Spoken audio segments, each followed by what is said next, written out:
BJP शासित राज्य है, पेपर लीक होता रहा है। हम लोगों के सत्ता के बाहर जाने के बाद भी और वो पेपर लीक करने वाला अभी भी घूम रहा है। बारी बार बेल करा लिया। उसने छात्र युवाओं के भविष्य के साथ खिलवाड़ किया है, उसको तो हम लोग छोड़ेंगे थोड़ी।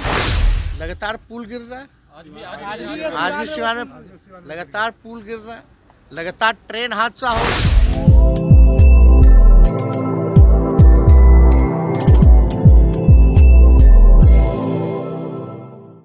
नमस्कार, मैं मनीष और आप देख रहे हैं मीडिया दर्शन। बिहार के पूर्व उप मुख्यमंत्री तेजस्वी यादव एक बार फिर से नीतीश कुमार पर हमलावर हो गए। आपको बता दें कि नीतीश कुमार ने कहा है कि विधानसभा चुनाव से पहले 10 लाख सरकारी नौकरी और 10 लाख रोजगार जो है युवाओं को दिया जाएगा।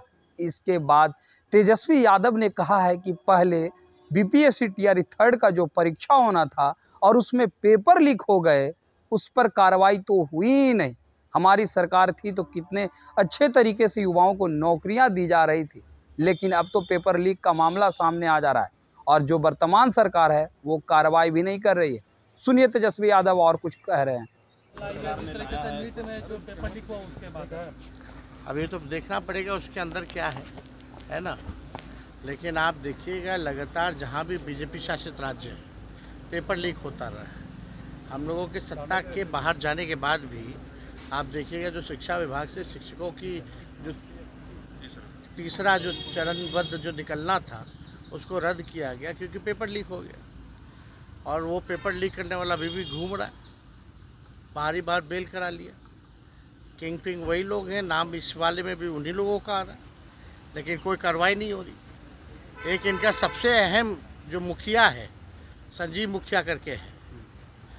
अब हम जांच एजेंसियों से अपील है कि संजीव मुखिया की जांच करें। सरकार से हम अपील करते हैं कि इसकी जांच कराएं।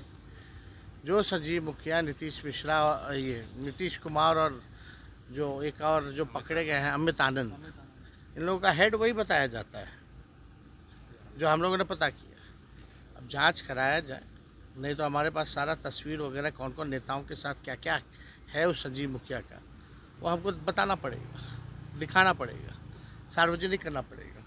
तो इससे बेहतर है कि जांच एजेंसियां जो है निष्पक्षता से जांच करें और बाद में ये सब चीज़ छुपने वाला थोड़ी है। जो बेईमानी किया है, जिसने छात्र युवाओं के भविष्य के साथ खिलवाड़ किया है, उसको तो हम लोग छोड़ेंगे थोड़ी। हम लोग एकदम पर्दाफाश किया जाएगा। भले ही सरकार में जो लोग बैठे हैं उनकी मंशा है कि इधर उधर कर दिया जाए, मामले को ध्यान भटका दिया जाए, लेकिन जो पेपर लीक करने वाला वो बचेगा नहीं। दूसरी तरफ आप लोग भारत सरकार का पूछ रहे हैं कि फलना बिल ला रहे हैं पेपर लीक रोकने के लिए, है ना। हाँ, वो लीक ना हो उसके लिए लॉ ला रहे हैं। पहले तो मान ही नहीं रहे थे कि लीक हुआ है। इनके लिए कौन सा लॉ लाया जाए, ये बताना पड़ेगा ना। आदरणीय धर्मेंद्र प्रधान जी वरिष्ठ नेता हैं, भाजपा के बड़े अनुभवी मंत्री हैं, वो तो मानते ही नहीं थे कि भाई पेपर लीक हुआ। जो नहीं मानने वाला उसके लिए भी लॉ ले आया जाए। लगातार पुल गिर रहा है, आज भी सिवान में लगातार पुल गिर रहा है, लगातार ट्रेन हादसा हो रहा है, लगातार पेपर लीक हो रहा है। एक बता दो किस पे कार्रवाई की गई हो, कौन पकड़ा जा रहा है। हाँ, घूम फिरा करके तेजस्वी और लालू जी को गाली देते हैं लोग, इशू को डाइवर्ट करने के लिए। हम ही लोग पुल गिरवाते हैं, हम ही लोग ट्रेन हादसा करवाते हैं, हम ही लोग पेपर लीक करवाते हैं। ये लोग तो एकदम दूध का धुला हुआ सब बैठा हुआ है, सब अपना काम कर रहा है। तो आपने सुना, तेजस्वी यादव सीधे तौर पे ये कहते हुए नजर आ रहे हैं कि पेपर लीक का मामला तो सामने दिख ही रहा है, लेकिन कार्रवाई भी बिल्कुल भी नहीं हो रही है। वहीं नीट पेपर को लेकर के भी उन्होंने कहा है कि संजीव मुखिया जो इसका बड़ा सरगना है उस पर भी कार्रवाई नहीं हुआ है अभी तक। तो इन लोग ही की संलिप्तता है और अभी भी केंद्र सरकार और बिहार सरकार पेपर लीक पर कोई कार्रवाई नहीं कर रही है।